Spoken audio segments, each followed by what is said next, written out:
Jadi hubungan itu sangat dekat dan emosional. Ya, kita kalau dulu antara Malaysia dengan Sumatera, kita tidak terima sempadan. Sumatera diletak di bawah Belanda, kita British. Tapi orangnya tidak anggap ini mengasingkan negeri. Mereka biasa, orang Aceh umpamanya biasa ke Malaysia, dan orang Malaysia biasa ke Sumatera. Jadi itu keadaan lama. Tapi sekarang kita sudah jadi dua buah negara dengan pasport dan sebagainya yang dulu tidak ada.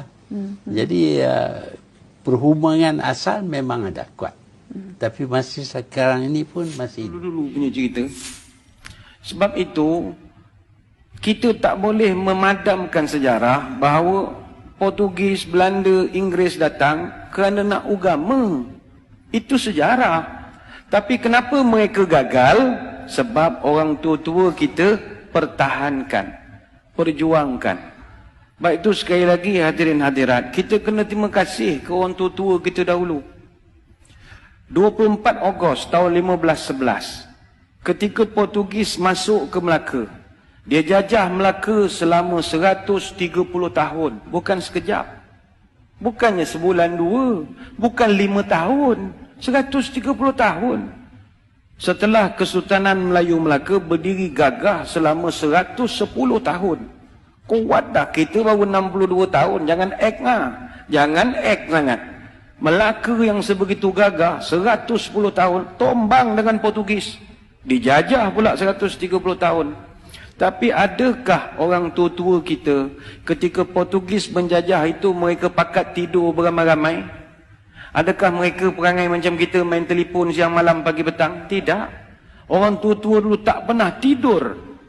Tahun 1521 kita ucap terima kasih saudara-saudara kita dari utara Sumatera Utara, khususnya di Aceh, yang bertali arus membantu menyerang Portugis daripada Aceh. Tahun 1521, Sultan Ali Muhayyad Shah, Sultan Aceh pertama, dia serang Melaka. Serang tapi tak menang sebab Portugis ni kuat ketika itu.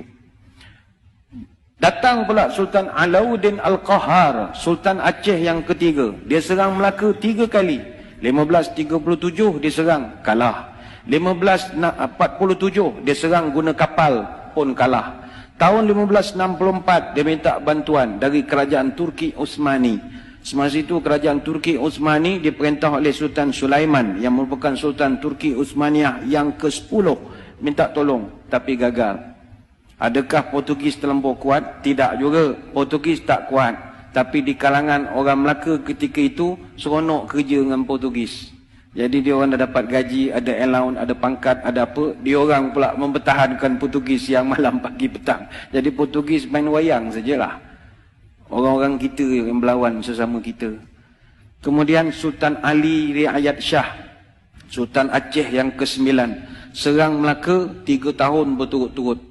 1573, 1575, 1577. Tapi tak menang, pembelot ramai. Sambung balik Dik Sultan Iskandar Muda, Sultan Aceh yang ke-12. Dia serang 2 tahun, 1615 dengan 1638. Hasil daripada serangan demi serangan bertali arus, akhirnya Portugis lemah. 1641, Belanda datang. Bila Belanda datang, orang Aceh dah penat. Penat dah menolong. Orang tempatan masih lagi seronok dengan baju uniform, dapat apa komen seronok, dapat jadi pegawai kerajaan, jadi orang pencen. Tak ada dia berjuang melawan Belanda dah. Belanda datang tahun 1641, kita ucap terima kasih lah kepada saudara-saudara kita dari Makassar, Bugis. Orang Bugis yang banyak menolong kita. Orang Belanda datang jajah Melaka Johor berapa tahun? 183 tahun. 183 tahun. Datanglah orang-orang Bugis tahun 1782 sampai 1784, yang itu memang serang habis-habisan. Maka dicatatkan dengan tinta emas dalam sejarah negara. Muncullah satu orang pahlawan terbilang, marhum Raja Haji Fi Sabilillah Ibni Daing Celak, yang digelarkan marhum Teluk Ketapang. Bagi tuan-tuan di Selangor, kena kenangkan marhum Raja Haji Fisabilillah. Apa sebab? Dia ni yang di Pertuan Muda Kesultanan Johor Riau Lingga yang keempat. Dia Tengku Mahkota Raja Muda. Dan dialah abang kepada Sultan Selangor yang pertama. Sultan Selangor yang pertama namanya Raja Lumu bin Daing Celak. Raja Lumu ni ditabalkan dengan nama Sultan Salahuddin Shah, memerintah Selangor 1745 sampai 1778. Kenapa adik dia yang jadi raja? Abangnya mangkat awal. Kenapa abangnya mangkat awal? Mangkat di Kota Melaka 19 Jun tahun 1784. Umur baru 57 tahun. Ketika jenazahnya ditemui, tangan kanannya memegang kitab Dalailul Khairat, tangan kiri memegang badik. Dia lawan Belanda sampai ke Kota Melaka. Tapi akhirnya gugur menjadi seorang syahid. Kenapa mereka ni berjuang berhabis-habisan? Nak pastikan orang putih, jangan kau nak tukar agama cucu cicit aku. Itu aja. Itu dia dari Makassar, apa kena mengena dengan Melaka? Ukhuwah Islamiyah. 1786 Inggeris datang ke tanah Melayu. Mula-mula dia datang masuk ikut Pulau Pinang. Dia masuk Pulau Pinang, dia tukar habis sejarah Pulau Pinang. Dia dakwa dia pula yang membuka Pulau Pinang. Apa benda dia pula membuka Pulau Pinang? Ingat kita ni tak reti yang buka negeri agaknya. Maka terpadamlah sampai sekarang sejarah sebenar pembuka awal Pulau Pinang tahun 1730. Siapa yang buka Pulau Pinang tahun 1730? Datuk Jenatun. Datuk Jenatun ni atau nama sebenarnya Jenan bin Rajo Labu bin Rajo Gandam bin Rajo Manguyang dari Gunung Sahilan bin Rajo Kuoso bin Rajo Bakilap Alam Bertegak Gelar Tunku Bagaiwang yang pertama, Raja Alam Minangkabau. Mak dia putih sangat Indo Dunia. Orang Pagaruyuang, orang Sumatera yang membuka Pulau Pinang. Tapi sejarah itu dipadamkan dengan kemasukan Inggris. 88 tahun kemudian dia tipu pula orang Melayu tahun 1874 menerusi perjanjian Pangko yang penuh dengan muslihat. Akhirnya orang putih jajah negara kita berapa tahun? Bukan 10 tahun, 117 tahun. Tapi adakah nenek moyang kita tidur? Tidak. Bangkit satu persatu, Dol Said, Rentap, Mat Saleh, Maharaja Lela, Tok Bahaman, Tok Janggut, Haji Abdul Rahman Limbung, dan senarai itu begitu panjang sekali. Apa rasional mereka berjuang? Allah. Sebab itu orang tua-tua wujudkan satu perkataan namanya merdeka. Merdeka ini simbolik daripada huruf mim, ra, dal, ya, kaf, alif. Merdeka.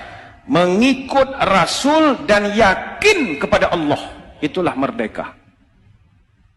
Mereka tahu mereka takkan dapat menengok hasil. Tapi kalau mereka tak berbuat sesuatu, malam ini mustahil boleh azan 5 kali sehari di bumi Selangor Darul Ihsan. Mereka berjuang siang dan malam. Sebab itu hadirin hadirat yang dirahmati Allah sekalian. Perjuangan orang tua-tua ni kita kena terima kasih. Mereka berjuang lagi dan lagi dan lagi dan lagi dan lagi dan lagi dan lagi dan lagi dan lagi sampai kita tidak ada lagi.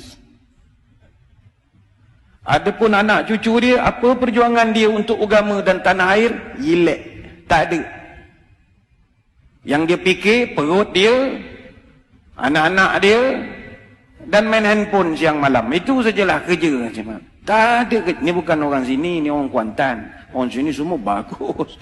Sini semua fikir masalah umat semua. Kang keluar video marah pula orang Kuantan. Orang Afrika.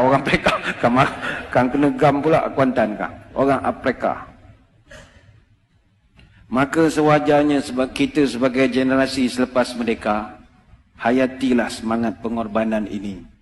Habis nak korban apa lagi Ustaz? Semua dah okey. Saya kerja pun dah pencen. Anak pun dah kerja. Masuk universiti. Nak berjuang apa? Marilah kita pertahankan kemerdekaan ini, khususnya mempertahankan kesucian akidah ahli sunnah wal jamaah. Sekarang ini zaman cabaran kita gugat akidah. Itu lain. Kalau dulu orang nak cabut akidah, kalau sekarang ini dia goyangkan akidah. Inilah perkara yang pernah disebut oleh baginda Nabi SAW. Badiru bi'amal fitanan qaqtita'il laylil muzlim.